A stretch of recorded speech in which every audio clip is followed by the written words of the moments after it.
Hello once again. My name is Peter Woodbury, and I'm with Reflections, the Wisdom of Edgar Cayce. Today we have the privilege of interviewing Kim O'Neill.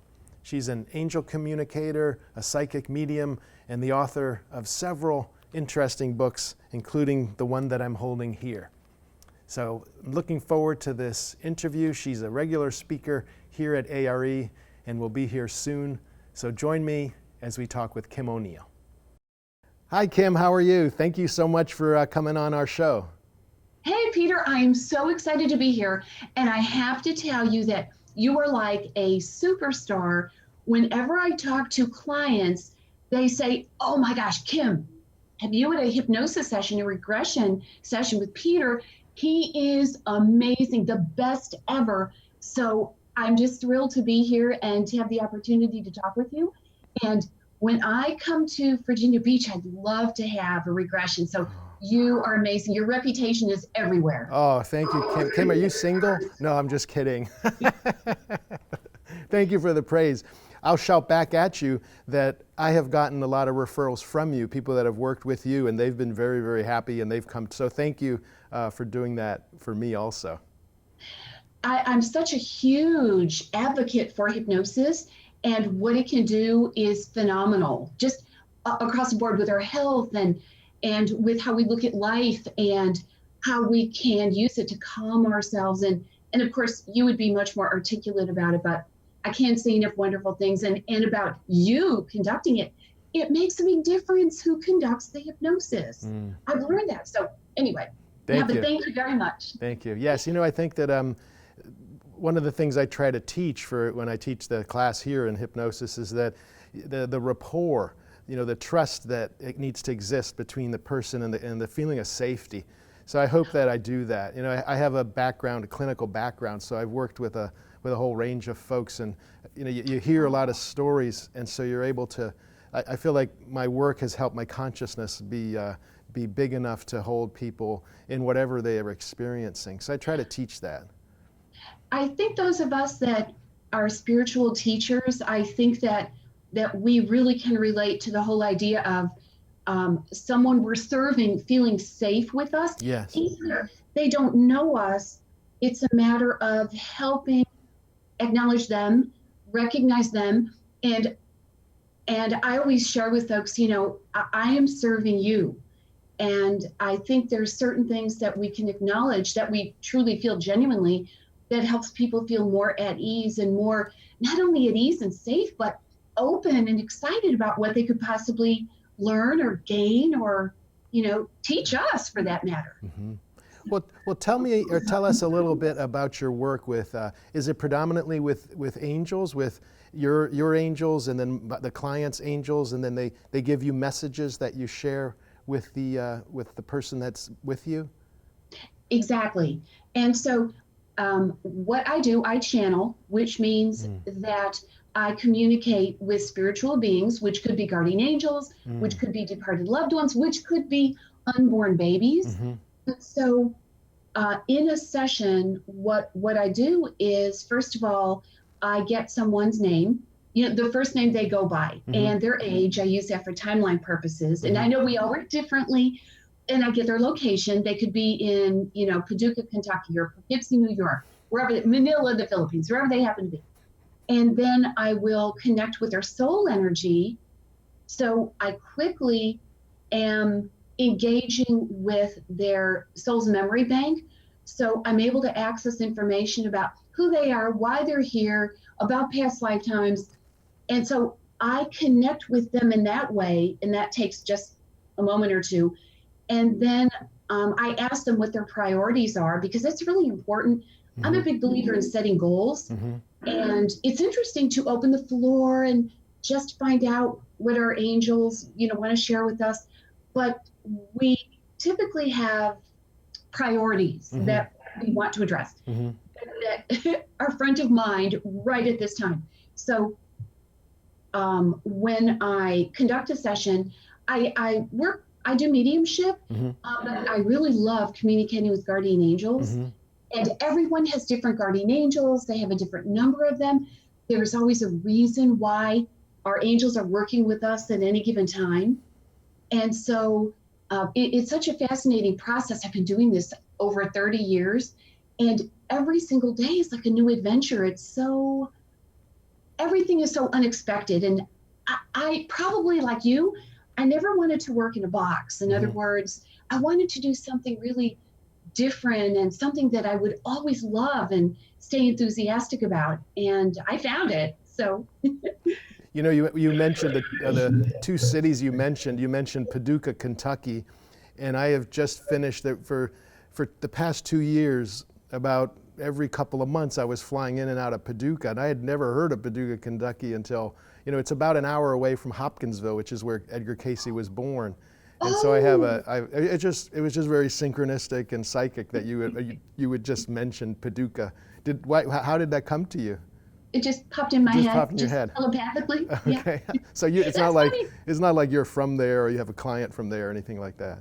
No, I'm from Chicago. Okay. So, but thank you for asking. Isn't that funny? It is my gosh. It is very funny. You know, sometimes in my interviews, there's always a temptation to say, "Well, tell me more about me," and then kind of get completely sidetracked. But how did you get connected with Edgar Cayce? Like, what's the backstory there? It was years ago, and I was asking my husband about that the other day, and I remember going to the A.R.E. here in Houston when it was open, and asked them if they would carry my books. I wasn't published with Fourth Dimension yet, and I started, reading some of Mr. Cayce's work, and I thought, gosh, this is incredible. This is fascinating. And so I was already working as a channel, and I had already published 2 books, maybe. And I just started reading and just became utterly fascinated. And my husband said, well, why don't you call them in Virginia Beach and ask them if they would be interested in not only carrying your books there, but perhaps you could speak. And it was some years ago, and speaking, I used to be a very shy person, and so speaking. Wow, how'd you change? Lots of work. Yeah. And hypnosis. Oh, but lots of work. And Peter, you know what I found? I believe that if you have a fear, was it Eleanor Roosevelt who said you have to be engaged in at least one of your fears every single day, which can be very daunting, at least for me. Yeah. So, and my angels kept telling me, Kim, you're going to speak. You're going to speak. And I don't know if you've ever done this, when you feel prompted angelically or, divinely to do something, and it's something that scares the willies out of you. Have you ever had that experience? Or yeah, well, there's something going on. I don't know what's going on for me the last couple months, but it just seems like there's a heightened kind of synchronicity, and there's just a heightened kind of, manifesting of thoughts and wishes. So I've always noticed it, but it just seems like it's accelerated. Oh, that's awesome. It is awesome. So you putting intent out in the universe and then receiving. Yes. Oh, and you know what's fascinating? A lot of folks have some confusion about this, and it took me a while to figure this out. When we ask for help from our angels, it's always there. It's always there. But we ask for the help we think we need at the time, but we don't always get the help that we need. We always get the help, but we get what we really need to have that will be for our best benefit. Yeah. Yeah, So, I know what you mean, because at those times I hear the Rolling Stones, you don't always get what you want, but you get what you need. Yeah. Exactly. Yeah. So back to Edgar Cayce, and how did this gift manifest for you? Like, was it something you had your whole life? Did your parents support it? Like, there's always like a coming out kind of, I'm here, I'm angelic, get over it. Like, what was that process for you? Oh, I'm still coming out in different places. Yeah. I think maybe that's a lifelong process. Yes. Based on who you happen to be at that time, because I look at every day as sort of a new opportunity to grow and expand. And, often it's little teeny steps, but sometimes we have those big jumps. My experience when I was a kid, I grew up in a very dysfunctional household. And my dad, and I wrote a little bit about it in The Calling. Yeah. And I'll real briefly, my dad was an alcoholic and he was abusive to my mom, and my mom was kind of clinging. And I mean, no disrespect to my parents, they were awesome teachers. I'm so lucky to have had them. And so there was this huge amount of stress, and I saw my dad attack my mom, and it was very traumatic for me.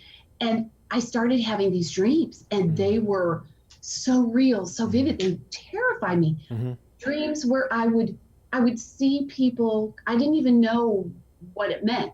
People killing one another, assaults, kidnappings, fires, all kinds of things. And I'd wake up, I was kind of a studious kid. I was a nerdy kid. And I'd read, first thing I do in the morning is read the Chicago Tribune, and I would see that they had a story about what I just dreamt about. And it would astonish me. So that went on, and I didn't say anything to anybody. And I thought everybody, kids always think what they experience pretty much. So I got to be in my teens, and I thought, this is, I'm not sleeping, and this is depressing. So I remember saying to myself, I really don't want to do that anymore. And I kept saying that as like a mantra. So the dream stopped. And then my intuitiveness was derailed. And some years later, I was in a nasty marriage, and had gotten a divorce. And I'm not giggling because anything's funny, but I had gotten a divorce and was still working with my ex-husband. Which, yes, it was a very exciting time, yes. And so one day I was sitting at my desk, and I just burst into tears. And we're running this company, it's going bankrupt, and everything was going wrong. My health was okay, but everything was going wrong. And I left the marriage with nothing. So, but I had, my sanity intact, which there's a lot to be said for that. So I'm at my desk and I'm weeping, and I was just, help, I just need help. And I wasn't even asking anyone in particular. I mean, who would I have asked? I didn't know. Right. And that night when I got home, I got my typical Chinese carry-out and went home with my cat, Winston. So I'm sitting on the couch, and I just turned on the Thin Man movie, and in my little tiny apartment, and movement caught my eye. And I look over, and I was a really anal girl. I mean, this was so unusual for me. And I look over, and there is the manifestation of this man. And he looked like a young Alec Baldwin. He was dressed in 19th century clothing, looked like a businessman, was very well dressed. And he just stood there, and I thought I had a nervous breakdown. I thought, working with my ex-husband, this had to have done it in advertising, no less. Now I've done it. I should have gone to therapy. And my cat Winston got up and ran over to him and started just kind of being cozy with him. And I thought, okay, so Winston can see him too, but how can I feel reassured because my cat sees something? That's reassuring to me. But it was at the time. And then this apparition started speaking with me. And he told me his name was John Reed, and that he had worked with me when I was a little girl as one of my guardian angels. And he said, you don't remember? And I said, no. And how is this even happening? How are you talking to me? And I said, you're like a ghost. Ghosts don't talk to people. And he said, you've been misinformed. And I said, no, so he kept talking to me, and it became reassuring somehow. And I was scared to death. So he said, I'm going to stay with you, and what you're going to do, you've asked for help, they sent me. So what's going to happen is that you're going to move out of the advertising agency, and you are going to become a psychic. And so I thought, now I really need therapy and medication, because a psychic, I thought psychics, were these people who created, animal byproduct packages to ward off curses or something. And I'm not disparaging anyone who believes in that, but I was so closed and so blocked and so scared and so angry. So it took him a while to kind of shoehorn his way into my trust, but he would follow me everywhere, and he would say, this is what's going to happen next. And then it would. And then he'd say, no, this is going to happen. And it would. So that built my trust. and he said, it's time for you to share information with other people. And I said, I can't do that. Everything he asked me to do, I would say, I can't do that. And he'd say, well, you can't do it now, but you'll learn how to do it. You'll never move forward if you don't get out of your comfort zone. And the thought was so absurd and ridiculous to me about sharing information. We still have a joke in my family between my husband and myself, because I shared this with him. I met him many years later. But the first time I shared information with someone, Peter, John was standing next to me and nobody could see him but me. Sometimes kids could see him. Kids, Mom, look at that. That's a spirit. It was awesome. Wow. And the parents would be, oh, Johnny, just be quiet. Stop making things up. So there was this man who worked in my little apartment complex, and John, my angel, it was his wonderful idea for me to share a message with him. So, and I didn't know what to do. I didn't even know what a channel was. I thought it was something on a TV set. So John said, okay, Kim, all you got to do is approach him and then just repeat what I'm sharing with you. Just listen telepathically and then just repeat it. That's all you got to do. Listen, repeat, listen, repeat. He says, you got that? And I was just shaking. I was so nervous. And I'm thinking, why am I doing this? This is crazy. John, I hate you. You're upending my life. And he said, your life was upended when I got here. I'm trying to help you fix it. True, huh? So I walked up to the guy and I said, hi, George, or whatever his name was. And I was shaking. He says, Miss O'Neill, are you okay? Are you feeling well? I said, I'm fine. And John says, okay, tell him his sister needs to go to the doctor in Florida. That's where she lives. That's what she needs to do. And John says, Kim, did you hear me? No, they're said, cleaning the windows. You got to stop. It's distracting me. Could you go outside and ask them to stop?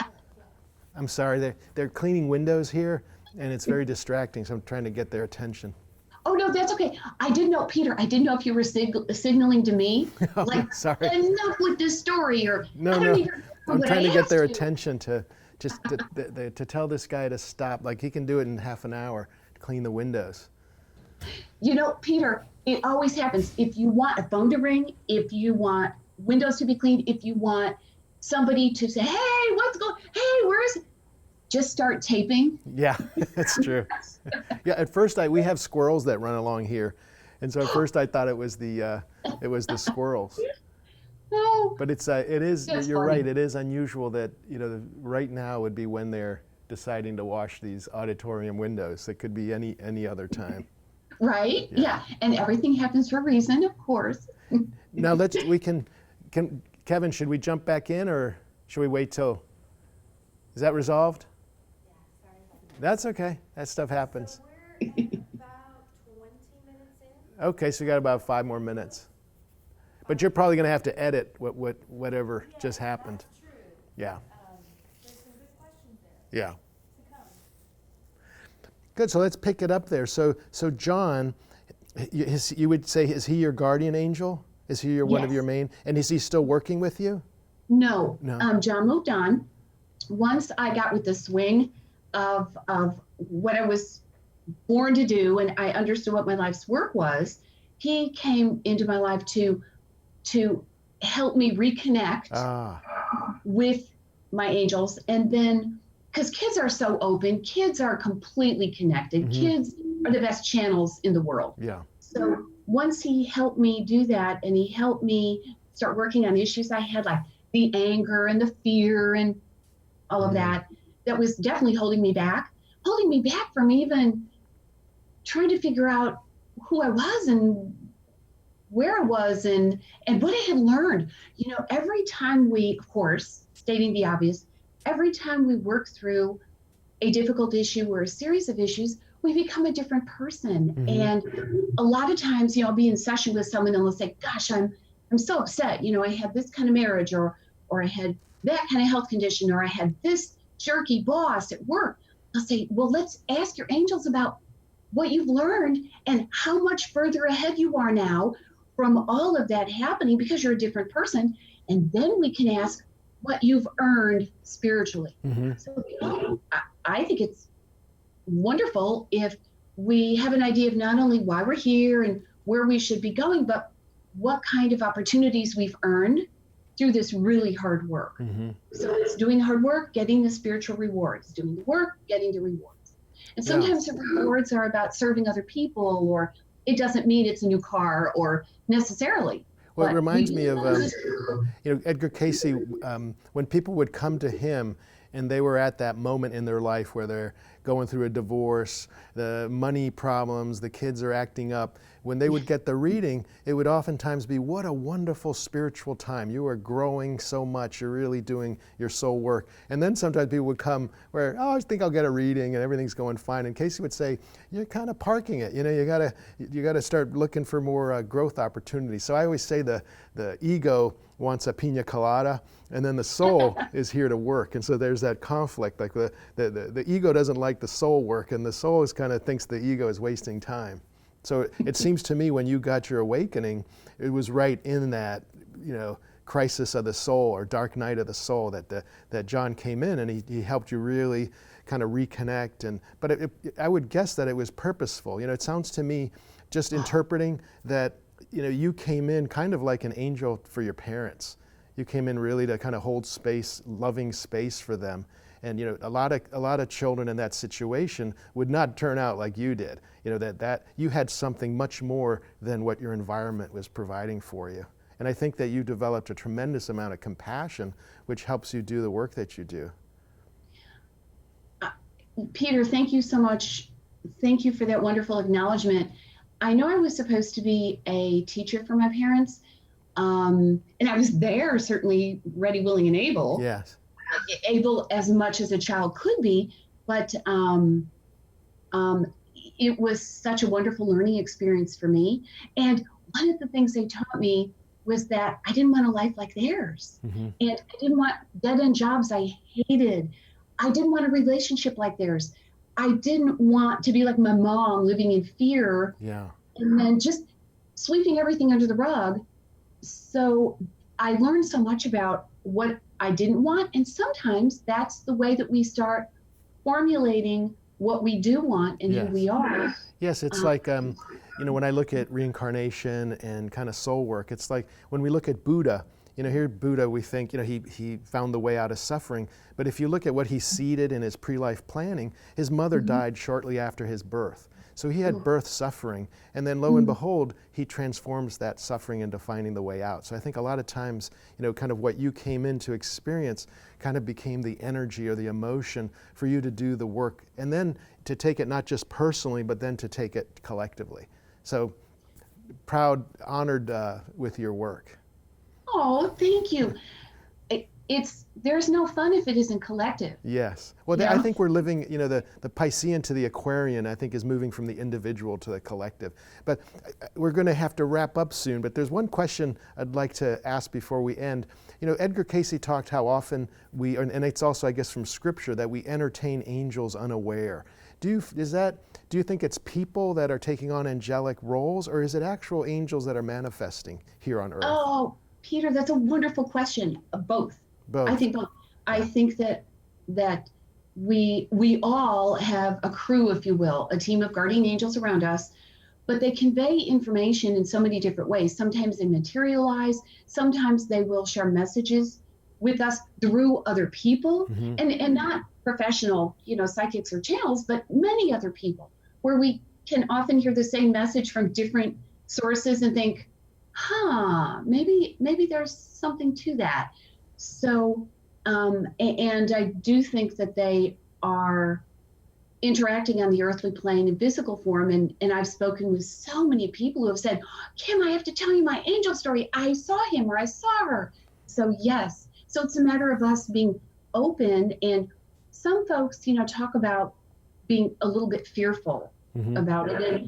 And where I think that comes from is not that they don't believe angels exist. I think that a lot of folks, not that I know everyone in the universe, but a lot of folks believe possibly in angels.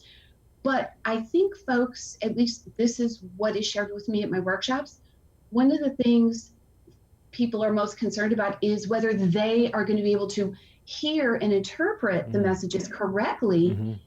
And that seems very daunting to them. And it's just a matter of listening, because the dialogue we have going on inside of our, I believe, it's my belief Dialogue. that I think I have a pentagologue. I'm glad I know which one's mine.